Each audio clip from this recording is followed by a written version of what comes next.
Shalom, salam sejahtera kepada semua Bapak Ibu, Saudara-saudari yang dikasihi oleh Tuhan Yesus Kristus.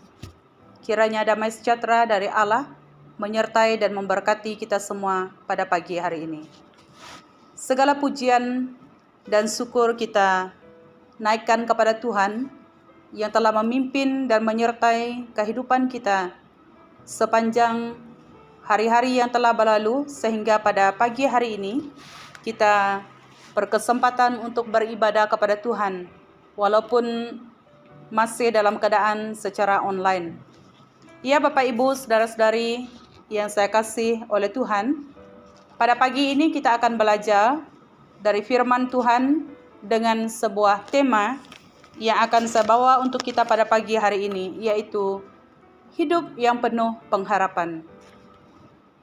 Oleh itu mari kita bersama kita membaca dari surat 1 Petrus pasal yang pertama, ayat yang ketiga sehingga ayat yang kelima yang berbunyi demikian.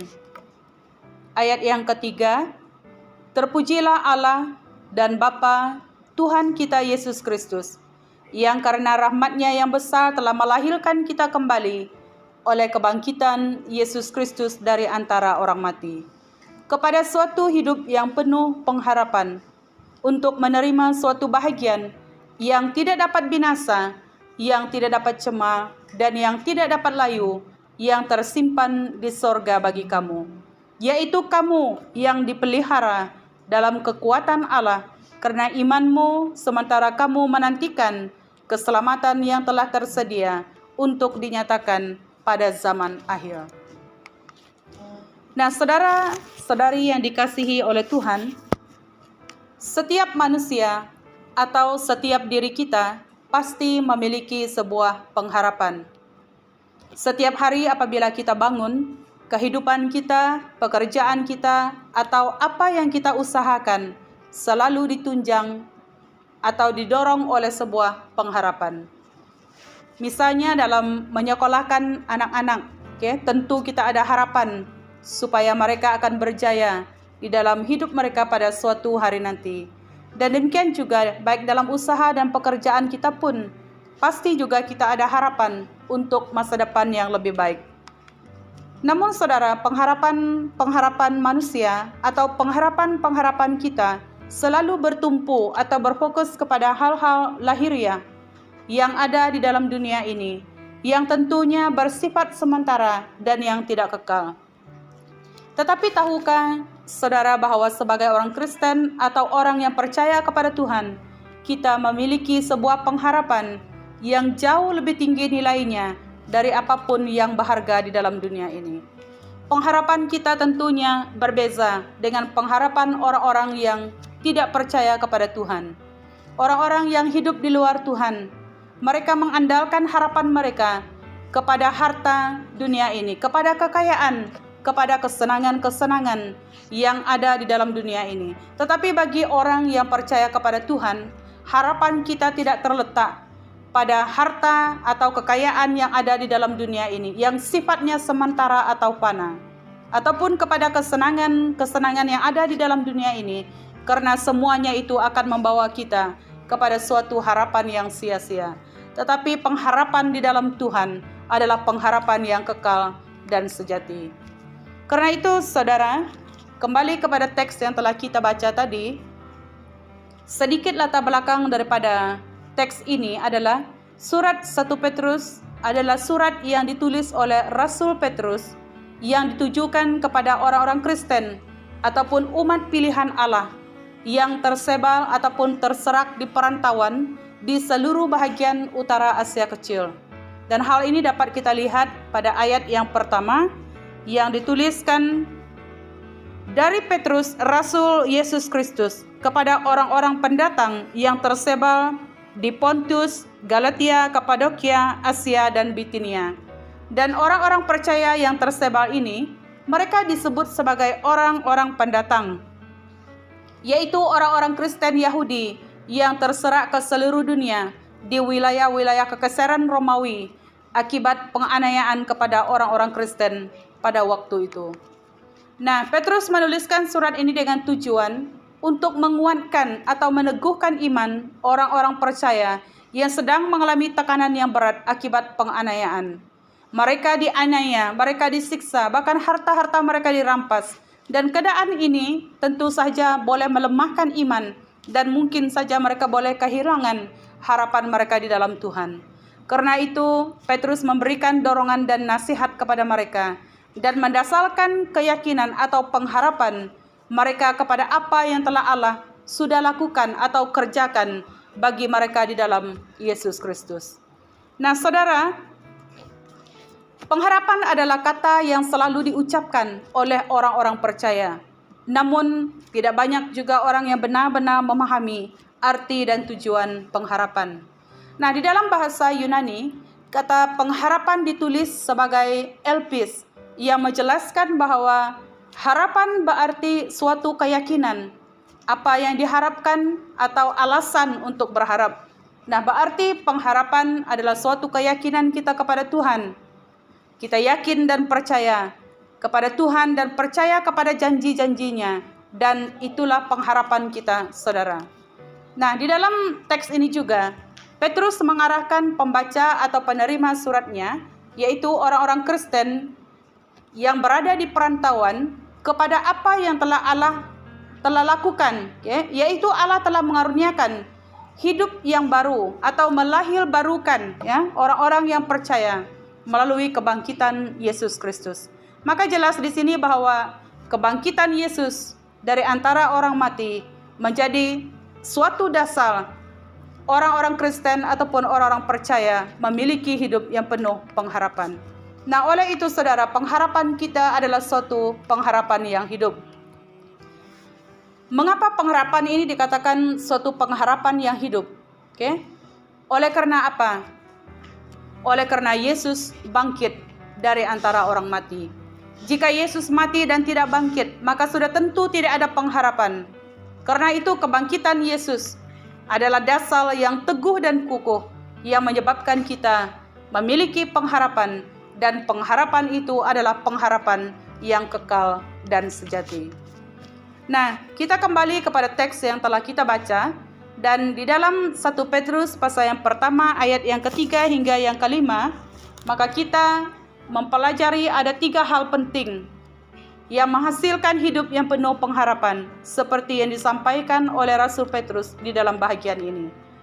Nah, apakah 3 hal tersebut? Hal yang pertama, hidup yang penuh pengharapan ialah kita dilahirkan kembali. Dari ayat yang ketiga kita dapat membaca, terpujilah Allah dan Bapa Tuhan kita Yesus Kristus, yang karena rahmat-Nya yang besar telah melahirkan kita kembali oleh kebangkitan Yesus Kristus dari antara orang mati kepada suatu hidup yang penuh pengharapan. Nah, saudara, di ayat yang ketiga ini diawali dengan sebuah ungkapan pujian kepada Allah. Di sini Petrus menaikkan pujian kepada Allah karena telah menyatakan kemurahan-Nya, yaitu rahmat-Nya yang besar, yang telah membuat orang percaya dilahirkan kembali atau lahir baru melalui karya kematian dan kebangkitan Kristus. Di sini Petrus mendorong orang-orang percaya, orang-orang Kristen agar tetap terus memuji Allah untuk rahmat-Nya yang besar. Apakah rahmat itu, saudara? Rahmat itu adalah keselamatan yang telah dianugerahkan, keselamatan yang telah diberikan dengan cuma-cuma melalui pengorbanan Kristus Yesus di kayu salib. Nah, saudara, keselamatan adalah suatu rahmat. Keselamatan adalah pemberian Allah, dan keselamatan itu adalah anugerah ataupun kasih karunia Allah. Kasih karunia yang diberikan kepada manusia ataupun kita yang sebenarnya tidak layak untuk menerimanya. Namun Allah telah memberikan anugerah itu kepada kita. Apakah anugerah itu, saudara? Anugerah itu adalah keselamatan yang telah diberikan oleh Allah melalui Yesus Kristus. Karena itu Yohanes pasal 3 ayat 16.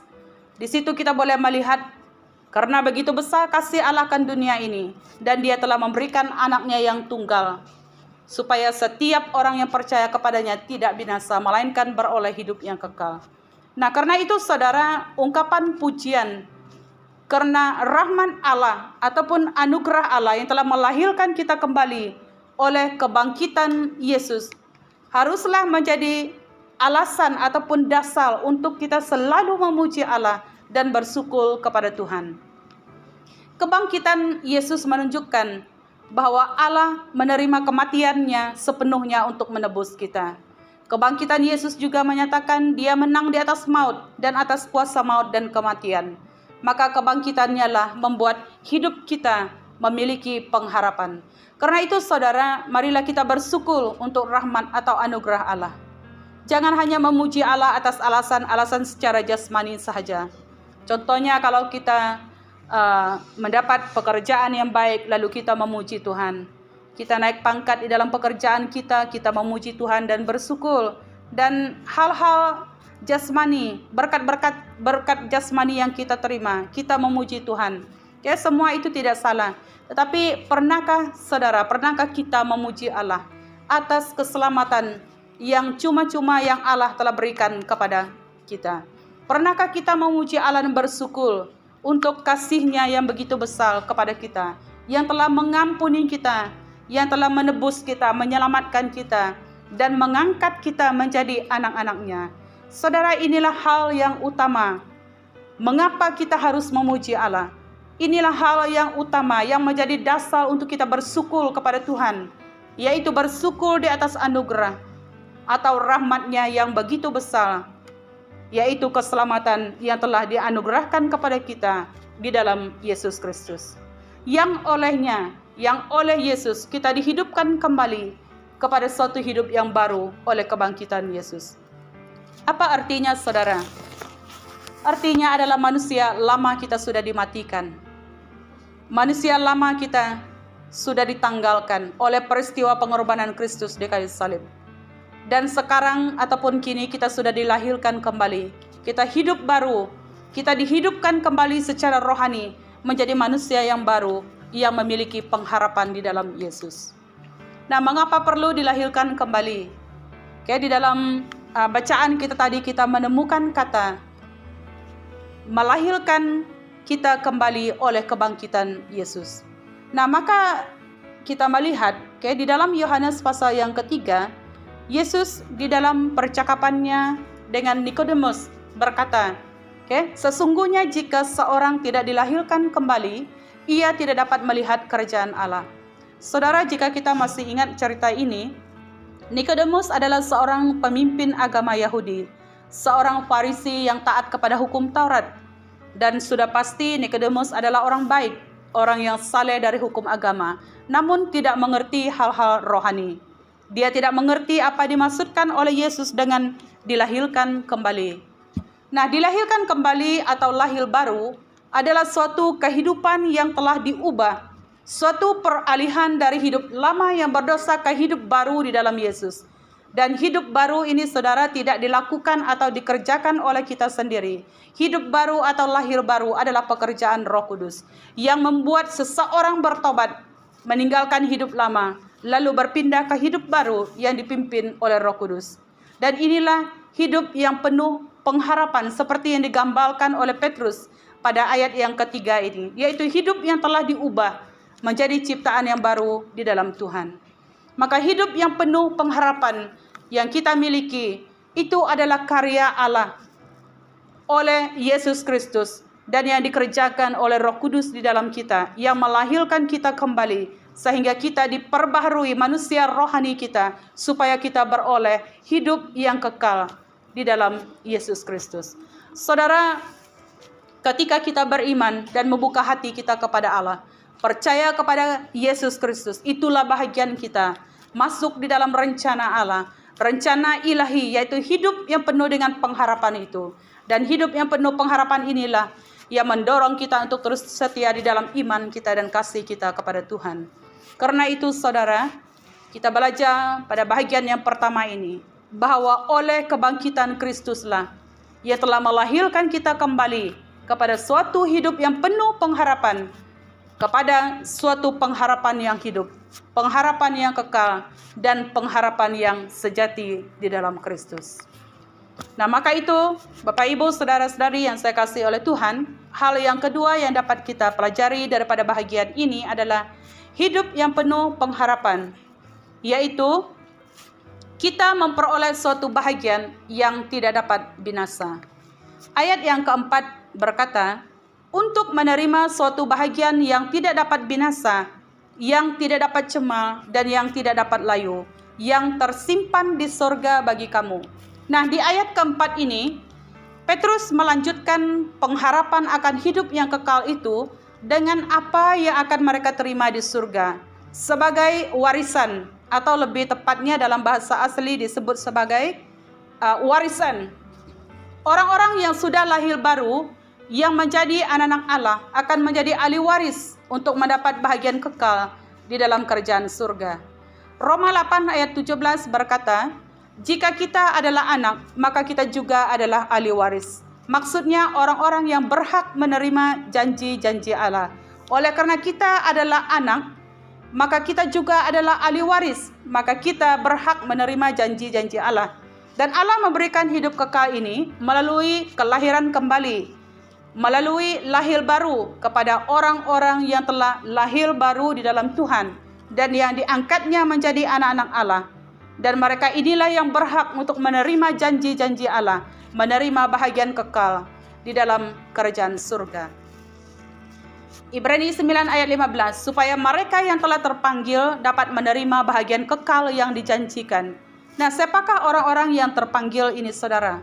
Orang-orang yang terpanggil adalah orang-orang yang telah ditebus dengan darah Kristus. Orang-orang yang telah dikuduskan, yang telah dipilih oleh Allah untuk menerima bahagian kekal yang dijanjikan oleh Allah di dalam kerajaan surga. Nah, daripada ayat yang keempat ini kita bertanya, seperti apakah warisan kita di surga? Di dalam ayat ini dijelaskan untuk menerima suatu bahagian yang tidak dapat binasa, yang tidak dapat cemar, dan yang tidak dapat layu. Saudara, bagian atau warisan kita di surga dikatakan suatu bahagian yang tidak dapat binasa, suatu bahagian yang tidak berubah, yang tidak dapat layu, yang tidak cemar, yang tidak dapat diganggu gugat oleh apapun. Itulah warisan yang kekal, warisan yang mulia yang tersimpan di surga bagi kamu. Bagi kamu di sini berarti bagi orang-orang yang telah dipilih, yang telah diselamatkan oleh Allah. Dan tidak berarti semua manusia menerimanya, tetapi bagi orang yang telah dipanggil oleh Allah, yang diselamatkan, yang menjadi ahli waris. Itulah orang-orang yang mendapat bahagian dan warisan di surga. Di dalam Matius pasal yang ke-6 ayat 19 dan 20, Yesus berkata, jangan kamu mengumpulkan harta di bumi. Di bumi ngengat dan karat merusakkannya, dan pencuri membongkal serta mencurinya. Tetapi kumpullah bagimu harta di surga. Di surga ngengat dan karat tidak merusakkannya, dan pencuri tidak membongkal serta mencurinya. Saudara, di dunia ini, harta atau warisan kita boleh saja musnah, boleh saja hancur, hilang, atau dicuri. Oleh kebakaran, bencana, ataupun apa saja yang boleh merosakkannya. Tetapi bagian atau warisan kita di surga adalah suatu warisan yang aman, yang selamat, yang tidak dapat diganggu gugat oleh sesiapapun atau apapun, tidak boleh merampas dan mengambilnya dari kita. Saudara, itulah warisan yang mulia. Warisan di surga tersedia bagi orang-orang yang percaya, yang taat dan setia.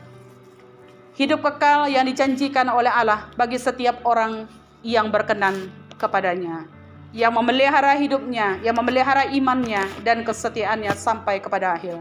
Karena itu, saudara, tetaplah bertekun dan bersabar. Meskipun kenyataan di dalam dunia ini kita harus berhadapan dan menghadapi berbagai masalah, penderitaan, kesusahan yang kita alami saat ini tidaklah dapat dibandingkan dengan keindahan, dengan kemuliaan yang menanti kita di surga. Karena itu tetaplah kuat di dalam iman, tetaplah berharap kepada Tuhan, dan tetaplah teguh di dalam pengharapan kita kepada Yesus. Nah, Bapak Ibu, saudara-saudari yang dikasihi oleh Tuhan, hal yang ketiga, hidup yang penuh pengharapan yang dapat kita belajar daripada bahagian ini adalah kita dipelihara dalam kekuatan Allah karena iman. Ayat yang kelima berkata, yaitu kamu yang dipelihara dalam kekuatan Allah karena imanmu, sementara kamu menantikan keselamatan yang telah tersedia untuk dinyatakan pada zaman akhir. Nah, di sini Rasul Petrus memberikan suatu jaminan atau peneguhan bahwa orang-orang percaya yang percaya kepada Tuhan akan dipelihara atau dilindungi oleh Allah. Nah, seperti yang kita ketahui, surat ini adalah untuk orang-orang Kristen Yahudi yang hidup di perantauan, yang menjadi pelarian oleh karena penganiayaan yang terjadi pada waktu itu. Tentu saja mereka mengalami banyak tantangan, kesusahan, kesulitan di dalam hidup mereka, secara khusus terkait dengan iman mereka kepada Yesus Kristus. Mereka pasti akan mengalami berbagai ujian karena iman mereka kepada Yesus. Karena itu juga Petrus menasihatkan mereka supaya mereka menyerahkan segala kekhawatiran mereka kepada Tuhan, karena Ia yang memelihara kamu. Ini dapat kita lihat di dalam surat 1 Petrus pasal yang ke-5 ayat yang ke-7. Saudara, Tuhan mau kita menyerahkan segala kekhawatiran hidup kita kepadanya. Tuhan mau kita menyerahkan segala kesusahan kita kepada Dia. Karena Dia adalah Allah yang memelihara hidup kita. Dia adalah Allah yang setia dengan janjinya. Apabila kita menyerahkan seluruh kekhawatiran, kesusahan kita kepada Dia, dan tetap dalam iman kita kepadanya, maka Tuhan pasti memelihara kehidupan kita. Nah, pertanyaannya, bagaimana cara Allah memelihara orang-orang yang beriman, orang-orang yang percaya, orang-orang Kristen yang berharap kepadanya? Yang pertama, saudara, ini adalah satu hal yang paling utama, yaitu Allah menyelamatkan kita dari kebinasaan kekal. Nah, manusia yang sudah berdosa, kita yang sudah berdosa pasti binasa atau mati karena dosa. Namun karena rahmat-Nya yang besar, anugerah-Nya yang besar, Dia mengutus Yesus Kristus datang ke dalam dunia ini untuk menyelamatkan kita. Nah, Allah menunjukkan pemeliharaan-Nya kepada kita, kepada orang-orang yang percaya, dengan menyelamatkan mereka dari kebinasaan kekal. 1 Korintus ayat 1, pasal 1 ayat yang ke-10 mengatakan, dari kematian yang begitu ngeri, Ia telah dan akan menyelamatkan kami. Kepadanya kami menaruh pengharapan kami, bahwa Ia akan menyelamatkan kami.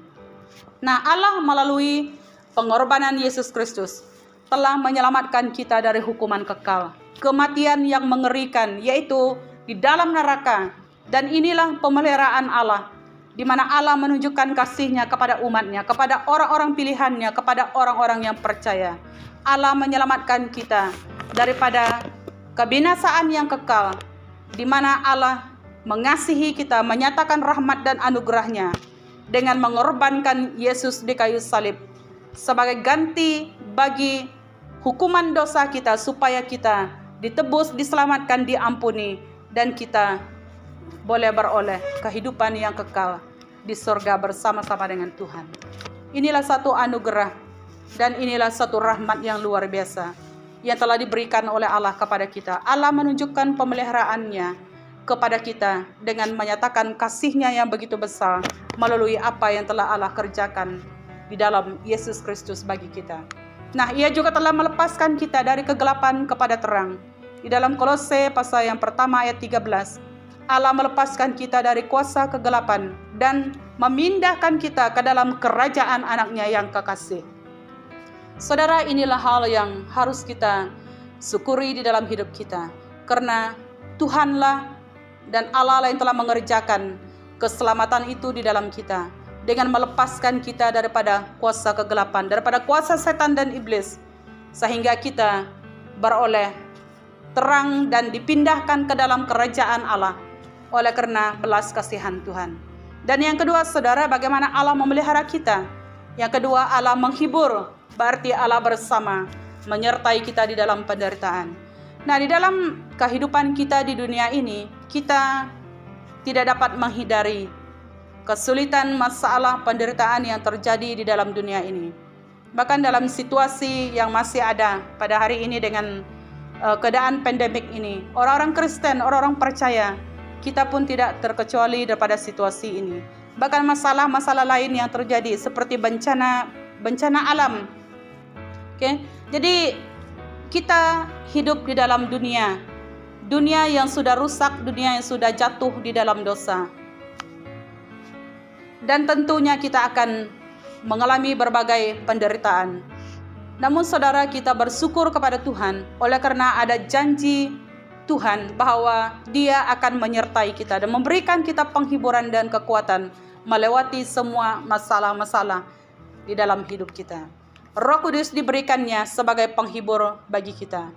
Karena itu saudara, saya ingin membaca 2 Tesalonika pasal yang kedua ayat 16 yang berkata, "Dan Ia, Tuhan kita Yesus Kristus dan Allah Bapa kita, yang dalam kasih karunia-Nya telah mengasihi kita dan yang telah menganugerahkan penghiburan abadi dan pengharapan baik kepada kita."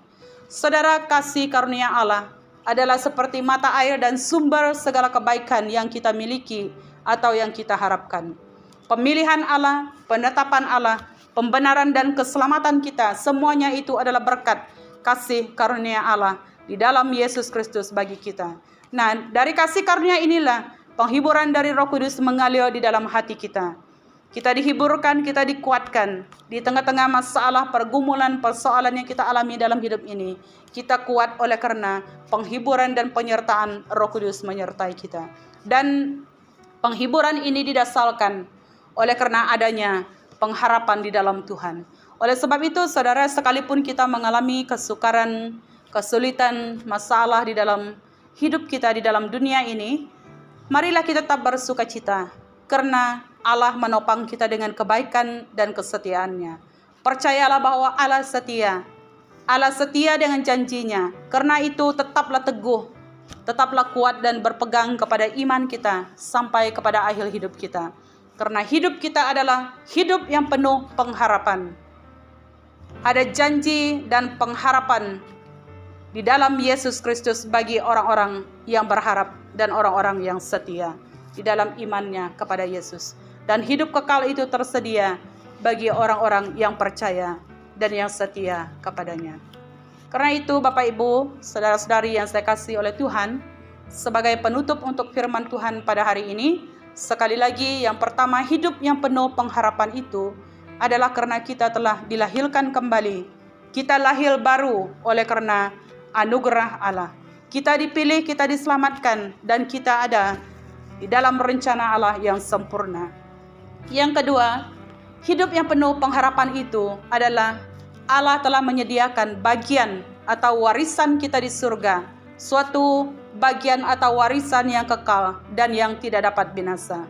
Dan yang ketiga adalah hidup yang penuh pengharapan itu adalah pemeliharaan Allah yang menyertai, menopang, memimpin, dan melindungi kehidupan kita. Oleh itu, Bapak Ibu, saudara-saudari, sampai di sini saja firman Tuhan yang saya kongsikan untuk kita pada hari ini. Mari kita akhiri dengan doa. Tuhan, kami bersyukur kepadamu oleh karena anugerah-Mu, rahmat-Mu, kemurahan-Mu yang begitu besar. Maka kami telah diselamatkan oleh karya Yesus Kristus di atas kayu salib melalui kematian dan kebangkitan Yesus. Terima kasih Tuhan oleh karena begitu ajaibnya, begitu mulianya kasih yang luar biasa yang telah mengampuni kami, menebus kami, menyelamatkan kami, sehingga kami menjadi anak-anak Allah yang berhak menerima janji-janji Allah, yang menjadi ahli waris di dalam bahagian kehidupan yang kekal yang telah Allah janjikan bagi setiap orang yang percaya kepadanya. Terima kasih Tuhan Yesus, kami bersyukur oleh karena kami dikuatkan, diteguhkan melalui firman-Mu. Maka biarlah Tuhan meneguhkan firman ini di dalam hati kami, sehingga kami tetap bersuka cita oleh karena hidup kami adalah hidup yang berpengharapan. Berpengharapan oleh karena Kristus yang telah bangkit. Dan kami juga percaya pada pagi hari ini bahwa oleh kebangkitan-Mu, Engkau telah membuat kehidupan kami menjadi hidup yang berkemenangan oleh karena kasih karunia Allah dan keselamatan yang telah anugerah di dalam kehidupan kami. Terima kasih Tuhan, terpujilah nama-Mu. Kami bersyukur kepada Tuhan pada pagi hari ini. Dan sekali lagi kami berdoa menyerahkan seluruh jemaat Tuhan dimanapun berada pada pagi hari ini. Kami berdoa agar Tuhan memberkati dan menyertai kehidupan kami. Kuatkanlah setiap iman anak-anak-Mu. Dan kami juga berdoa bagi mereka yang sakit, Kiranya Tuhan, tangan-Mu yang penuh dengan kasih menyembuh, memulihkan mereka. Sembuhkanlah mereka daripada penderitaan mereka. Kami juga berdoa Tuhan, orang-orang yang berduka cita Tuhan hiburkan. Orang-orang yang berada dalam keadaan susah saat ini Tuhan, kami juga berdoa yang terjejas oleh karena keadaan banjir yang ada. Marilah Tuhan Engkau menolong, menghibur, menguatkan mereka. Dan kami juga berdoa campur tangan Tuhan memberkati, memelihara, melindungi semua jemaat-Mu dan umat Tuhan dimanapun setiap kami berada. Terima kasih Tuhan, terpujilah nama-Mu. Kami bersyukur kepadamu karena Tuhan telah memimpin kami di dalam ibadah kami pada pagi hari ini. Dan kami percaya bahwa Tuhan telah memberkati kami. Terima kasih Tuhan Yesus. Di dalam nama Tuhan Yesus kami telah berdoa dan mengucapkan syukur. Amin. Ya, sampai di sini saja ibadah kita pada pagi hari ini. Dan dengan doa dan harapan supaya kita tetap dalam keadaan baik. Dan saya percaya bahwa melalui doa kita bersama, Tuhan tetap memberkati dan menyertai kehidupan kita. Sampai bertemu kembali, Tuhan Yesus memberkati. Amin.